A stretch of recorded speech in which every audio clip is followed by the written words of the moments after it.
Hello everyone. Welcome back to my channel Master Mojo Ash.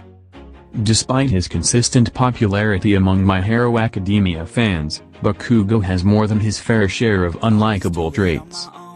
Despite his aggressive exterior, Bakugo has ranked fairly high, if not number 1, in the recent popularity polls for My Hero Academia.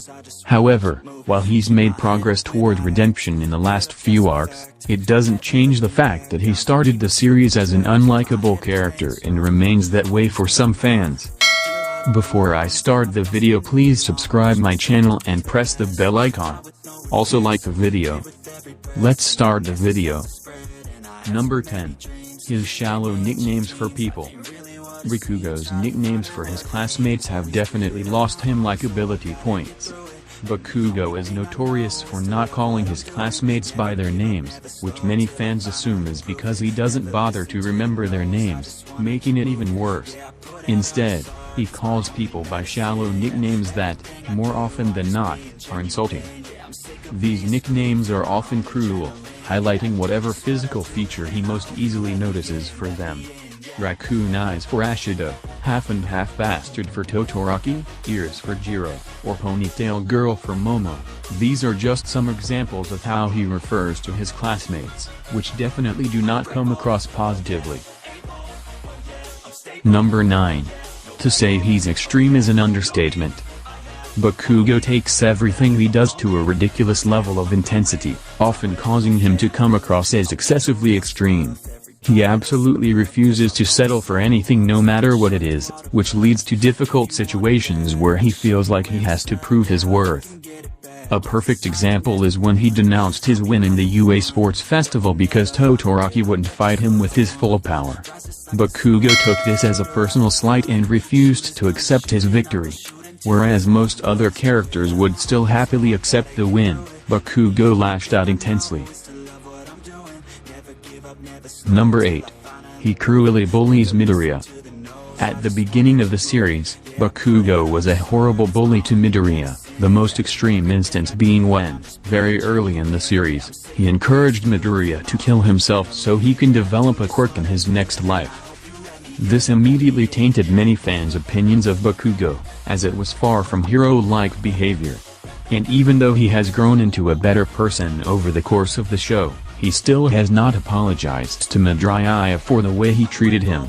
In this way, while he may not be such a bully anymore, he certainly hasn't made up for his past yet. Number 7. His perceived superiority over others. At the start of the series, Bakugo is extremely egotistical. He strongly believes in his own worth and sees himself as better than everyone else. Which makes sense, because growing up he got used to being the leader, and the praise he earned with his flashy quirk only strengthened his own beliefs about himself. Of course, this trait has mellowed slightly as the show goes on. While Bakugo initially lashes out frequently upon starting at UA, he has become more realistic about himself when faced with all of the skills and talents of his classmates. However, this initial introduction as an arrogant jerk still left him unlikable for many fans. Number 6. He has an explosive temper. To say Bakugo has a short temper is a huge understatement. He's notorious for his volatile, explosive temper that shocks people around him. Something as simple as Midoriya saying hi to him is likely to end in Bakugo screaming. Obviously, this isn't an endearing trait.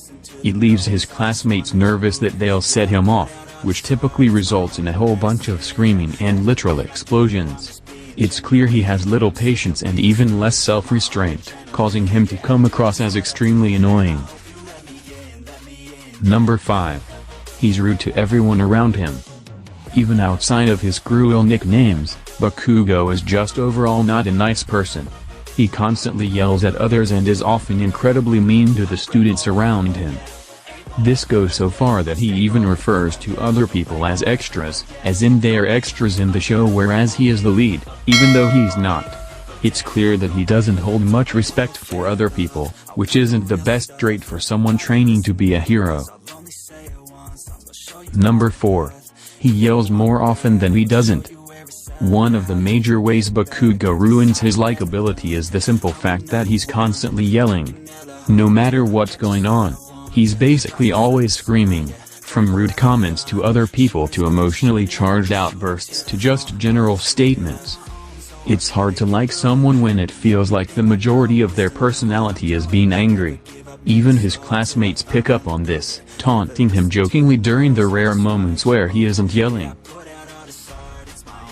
Number 3. He only cares about himself. Bakugo is consistently extremely self-centered, frequently putting his own wants and needs well above those of others. He cares very little about the opinions of any of his classmates and demonstrates as much again and again. His concern with only his own goals and ambitions has often confused fans, given his future career. He very much does what he wants whenever he wants, regardless of how it affects other people and of even the consequences to himself. Just look at his results during the Provisional Hero License exam. Number 2. He's not a team player. In the beginning, Bakugo was just about the complete opposite of a team player.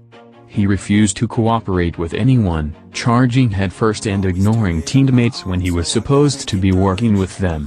For example, in his first battle when he was paired with Ida, Bakugo refused to coordinate with him, simply telling Ida to stay out of his way. This trait has admittedly lessened over time, especially in the latest season. However, his initial refusal to work with others left a lasting impression on many, leaving fans skeptical of the hero in training. Number 1. His catchphrase is die. While many of the students and pro heroes have a catchphrase, none of them are quite as aggressive as Bakugo's. It's fairly telling of someone's personality when their catchphrase is die. Plus, it doesn't matter whether he's addressing friends or enemies, he's just constantly yelling at anyone he engages with to die. This definitely doesn't help his likability, and only causes people to question his true allegiances.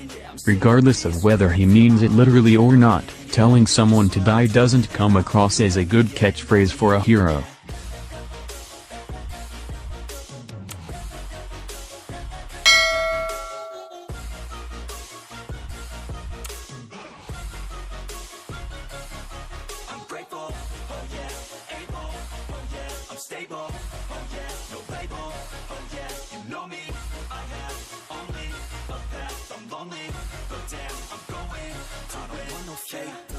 I want the real stuff, everybody listen up, cause I'll only say it once. I'm gonna show you all the path, if you want it bad, I'm gonna show you where it's at, yeah, how you can get it back, yeah, cause I ain't never done, I'll be number one, working hella hard until I catch a